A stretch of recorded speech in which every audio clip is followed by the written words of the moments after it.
Si nos fijamos en los números, su arco de popularidad es muy sólido. Welcome to Panorama from Colombia. Hello. Thank you. Hello. So I'm just curious about the name. Why the black mirror? Well, you've got one in your hand. It's a phone. It's a phone or a screen when it's switched off. Basically becomes like a black mirror. That was one reason. The other reason was I just thought it sounded quite cool. That's true. So that's primarily it. And then people have said, well, it's like a dark reflection of our times and that kind of thing. But mainly I think it's because I thought it sounded good. And we're very vain. Yes, so we like mirrors. We're extremely vain. Very vain. Okay, so there's this theme about new technologies. What can you say about that? Like, it's technology a bad thing, or it's more how we as humans use it?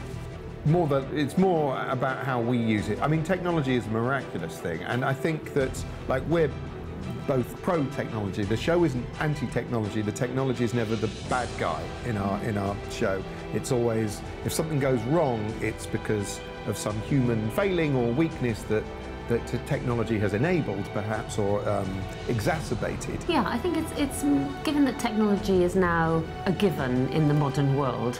Often the stories are about the modern world, so about what it's like to live in this world and the problems that we maybe haven't even considered yet, or the ramifications of that world. So sometimes the technology is very backgrounded and they're just a facilitator to get to the story. And so the technology is very much just like a prop in the background. So what about the creative process and the production, since each episode is like new set, new characters, new everything? This is like so different from everything else I've seen in Netflix. We wanted it to be as difficult as possible to make. Oh. It is a challenge because it means that obviously each time you're reinventing the whole show. It's basically, the way we look at it is like we're creating a little film festival. So these are 6 individual films. Now they've got some things in common, some elements or some flavours in common, but they're all completely different. They look completely different. The casts are different. The directors are different. What it means is it's very difficult to produce, but it does free us up creatively to do what the hell we like. There are no rules, basically.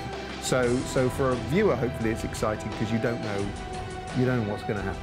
Basically, you turn up, you don't even know where the hell it's going to be set or who you're going to meet. So, and that's quite unusual in this day and age. It makes it a difficult show to talk about because we have to sort of hide everything under wraps all the time. Because we don't want to spoil it for viewers. Yeah, for sure. Well, we'll see how that goes. Thank you so much. Thank you. Thank you.